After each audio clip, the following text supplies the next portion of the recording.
Bonjour chers téléspectateurs qui me voient ici et ailleurs, que le Seigneur vous bénisse d'avoir pris le temps pour assister à mon émission pour recevoir la parole divine de l'Éternel. Ce matin nous allons écouter encore la bonté de l'Éternel, les bienfaits du Tout-Puissant, comment il a pu sauver Daniel dans la fosse au lion, Joseph dans le prison en Égypte, les Israélites dans la main puissante de Pharaon et Jonas dans la bouche du baleine. C'est pourquoi je vous lis ces versets bibliques. Il est écrit dans Jean 3h16, « Car Dieu a tant aimé le monde qu'il a donné son Fils unique, afin que quiconque croit en lui ne périsse point, mais qu'il ait la vie éternelle. » C'est dans Matthieu 11h28, « Venez à moi, vous tous qui êtes fatigués et chargés, et je vous donnerai du repos. » Romains 10/9, « Si tu confesses de ta bouche le Seigneur Jésus, et si tu crois dans ton cœur que Dieu l'a ressuscité des morts, tu seras sauvé. Toi qui m'écoutes de loin ou de près, sache que l'Éternel Dieu a déjà changé ta vie à travers cette émission. Juste il faut avoir la foi et tu seras sauvé, car il n'est pas sourd pour ne pas entendre ta prière ni méchant pour réaliser tes vœux. Alors si tu te trouves dans des situations plus dures que toi, dans des stress plus forts que toi, sache bien que après avoir suivi cette émission, n'hésitez pas à chercher à me voir. Nous allons prier ensemble pour écarter tous les mauvais esprits qui bloquent tes finances, ton mariage, ton travail et ta réussite. Écrivez-moi à travers le numéro qui s'affiche à l'écran de l'émission pour prendre rendez-vous avec moi. Que le Créateur du ciel et de la terre veille et vous bénisse. Shalom, shalom, shalom à vous.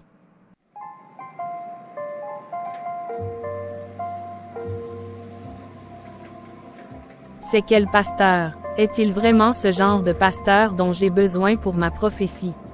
Ma liberté. Oh mon Dieu, sauve-moi, j'en peux plus avec cette honte chaque jour. Toute ma belle famille se moque de moi chaque jour. De ma stérilité, s'il te plaît, mon Dieu, enlève-moi cette honte qui dure tant d'années. Fais de moi aussi une maman, s'il te plaît. Pardonne-moi tous mes péchés que j'ai commis qui me bloquent les portes. Seigneur, aide-moi à travers ce pasteur mystérieux. Change ma vie, Seigneur, je veux juste un enfant pour mon mari, s'il te plaît. Seigneur, sauve mon foyer, mon mari en a marre chaque jour avec des fausses couches. Aie pitié de moi, Seigneur, sauve-moi à travers ce pasteur. Je ferai l'effort pour aller le voir le dimanche après le culte pour parler avec lui. Car je sais qu'il peut faire quelque chose pour sauver mon foyer. Merci Seigneur pour cette ouverture, conduis-moi peu importe les difficultés et donne-moi la joie une fois pour de bon. Soyez les bienvenus ma sœur en Christ, prenez place s'il vous plaît. Merci pasteur, ravi de vous rencontrer aujourd'hui mon pasteur. Que le Seigneur soit loué. Avant tout, accorde ensemble quelques minutes pour la prière. Dieu Tout-Puissant, Créateur du ciel et de la terre, merci encore une fois pour la vie de ta fille, s'il te plaît Seigneur, je ne suis qu'un instrument devant toi, viens en moi, manifeste ta gloire à travers ton Fils, apporte ta solution à notre sœur malgré le degré de ses péchés Seigneur, je t'en prie, pardonne-la et apporte ta soutien à notre sœur. Amen. Amen mon pasteur, et merci beaucoup à vous mon pasteur. Allons dans le vif du sujet ma sœur, qu'en est-il de tes soucis? Qu'est-ce qui ne va pas dans ta vie, car je ne t'ai jamais vu dans l'église? Vous êtes nouvelle. Merci pasteur, je m'appelle Parfait Njoki. J'ai suivi votre émission la fois passée à la télévision nationale. J'étais surpris de votre charmante prédication. Alors j'ai pris l'adresse de venir vous voir pour vous parler de moi. Mon problème, le voici. Cela fait plus de 0,5 ans dans mon foyer et je souffre d'un handicap très dangereux. Toute ma belle famille m'insulte, me rejette, me donne la poisse, même veulent que je quitte le foyer car je n'arrive pas à donner un enfant, à leur donner la joie qu'elles cherchent chez moi.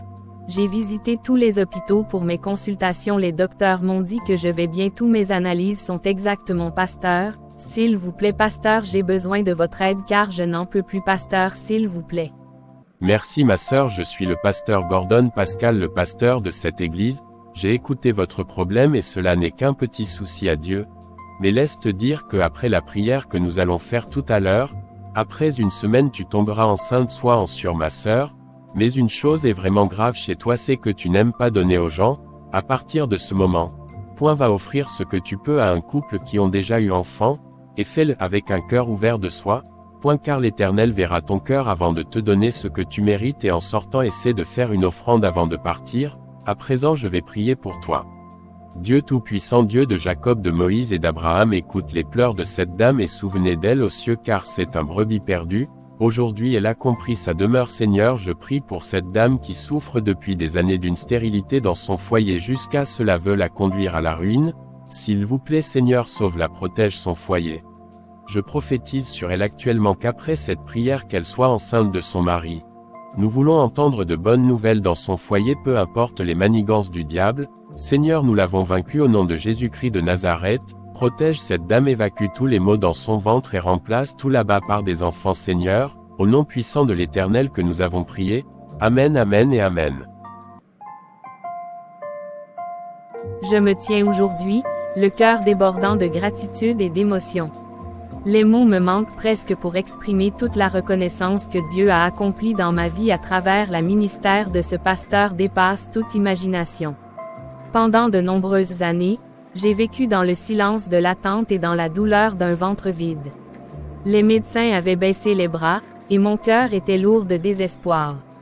Mais dans cet océan de doute, le Seigneur a été un phare d'espoir. Je me souviens encore de ce jour où il a posé ses mains sur moi, avec foi et compassion, priant avec une ferveur qui transperçait le ciel. Ces paroles m'ont réconforté, mais plus encore, elles ont ouvert les cieux. À travers ces prières, j'ai appris à ne pas seulement espérer, mais à croire fermement que Dieu avait le dernier mot sur ma vie. Et aujourd'hui, par la grâce infinie du Seigneur, je tiens dans mes bras ce précieux enfant que je n'espérais plus. Chaque sourire de mon bébé, chaque nuit où je veille sur lui, chaque instant passé à le bercer dans mes bras, je n'oublie pas que tout cela a été rendu possible par ses prières et sa foi inébranlable. Non seulement il a prié pour moi, mais il a aussi soutenu, encouragé et porté spirituellement à travers cette épreuve. Tu as été un instrument entre les mains de Dieu, et à jamais, je serai reconnaissante de ce miracle. Je rends gloire à Dieu pour votre vie et pour le ministère qu'il t'a confié. Puisse-t-il vous bénir abondamment, renouveler vos forces chaque jour et faire prospérer tout ce que vous entreprenez. Sachez que je vous porterai toujours dans mes prières, reconnaissante de l'œuvre extraordinaire que le Seigneur a accomplie à travers vous. Mon cœur n'est à jamais marqué par votre amour pastoral et par le miracle de cette vie nouvelle que je contemple aujourd'hui, avec tout mon amour et ma gratitude profonde.